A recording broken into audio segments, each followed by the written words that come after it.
कहना है अभी जो बहाली का आलम चल रहा है, जिस तरह से बिहार से लेके सेंट्रल गवर्नमेंट तक, खैर बिहार में तो अभी वैकेंसी दे रही है, तो वैकेंसी के साथ साथ राजनीतिकरण भी किया जाता है। सर हम आपसे पहले एक बात करना चाह रहे हैं, उसके बाद हम आएंगे सेंट्रल गवर्नमेंट पे। जैसे कि बीपीएससी टीआरई 1 हुआ, बीपीएससी टीआरई 2 हुआ,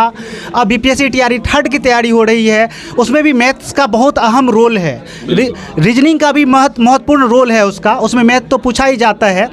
तो सर इसमें क्या हुआ, तो बीपीएससी टीआरई 1 में भी जो है एक ही कैंडिडेट का, जिस तरह से पहले रेलवे एनटीपीसी में आप देख रहे होंगे, एक ही स्टूडेंट का 3-3 जगह 4-4 जगह उसका सिलेक्शन हो गया था, जिसके वजह से जो है ना, मतलब रिजल्ट की संख्या तो ज़्यादा दिखा रही थी लेकिन नंबर ऑफ स्टूडेंट वहाँ पे कम था। ठीक उसी प्रकार अभी बीपीएससी से जो सिलेक्शन हो रहा है, एक ही स्टूडेंट का 6 to 8 में रिजल्ट दे दिया जाता है, उसी स्टूडेंट का जो है उसी रोल नंबर पे 9th-10th में दे दिया जाता है, 11th-12th में भी दे दिया जाता है, जिसके वजह से नंबर ऑफ कैंडिडेट का तो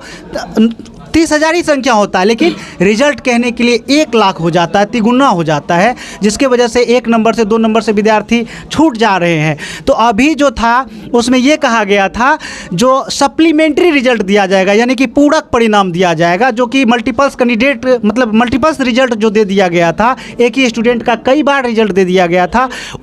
तो वहाँ पे क्या होगा, एक बच्चा एक ही सीट लेगा, उस हिसाब से जो वैकेंट सीट बचेगी उस पे जो है हम सप्लीमेंट्री रिजल्ट दे देंगे। लेकिन अभी खबर आ रही है जो अब सप्लीमेंट्री रिजल्ट नहीं दिया जाएगा, शिक्षा विभाग जो है अपना लेटर वापस ले लिया। सर आप इस पे क्या कहना चाहते हैं? नहीं, हम शिक्षा विभाग से ये कहना चाहेंगे कि जो भी बच्चे 1-2 नंबर से छूटे हैं और जो कुछ बच्चे हैं कि 2-2 रिजल्ट लेके बैठे हुए हैं, तो सप्लीमेंट्री रिजल्ट देना चाहिए, बच्चों के हक में है ये। हम शिक्षा विभाग से यही मांग करेंगे कि आप सप्लीमेंट्री रिजल्ट दीजिए, ताकि और सारे जो बच्चे कुछ नंबर से छूटे हुए हैं उनका भविष्य बेहतर हो सके, वो अपना सरकारी नौकरी पा सके।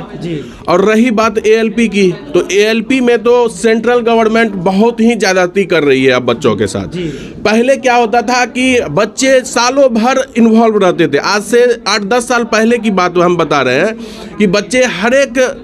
मंथ में, हर एक हफ्ते में एकदम इन्वॉल्व रहते थे एग्जाम में। आज इस वीकेंड में इस बोर्ड में गए, अहमदाबाद गए, कल लखनऊ गए, कल परसों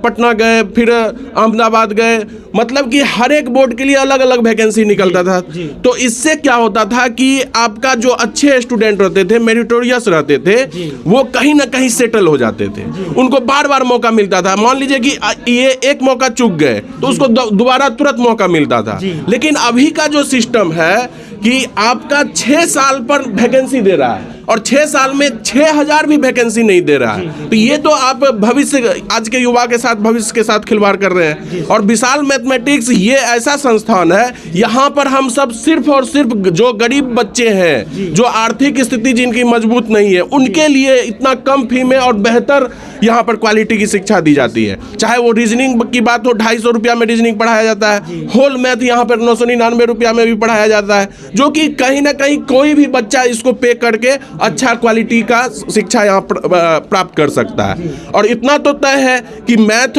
और रीजनिंग के कारण इस संस्थान का रिजल्ट नहीं रुकेगा, ये हम गारंटी लेते हैं। और रही बात एएलपी की, रेलवे की लड़ाई की बात, आप सब लड़ाई कीजिए, कैंपेन कीजिए, ट्विटर पे, सोशल मीडिया के थ्रू कैंपेन जितना कर सकते हैं कीजिए। अब आगे अगर सरकार बात नहीं मानेगी तो हम लोग सड़क पर भी उतरेंगे।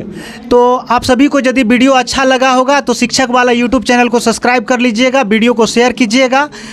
धन्यवाद।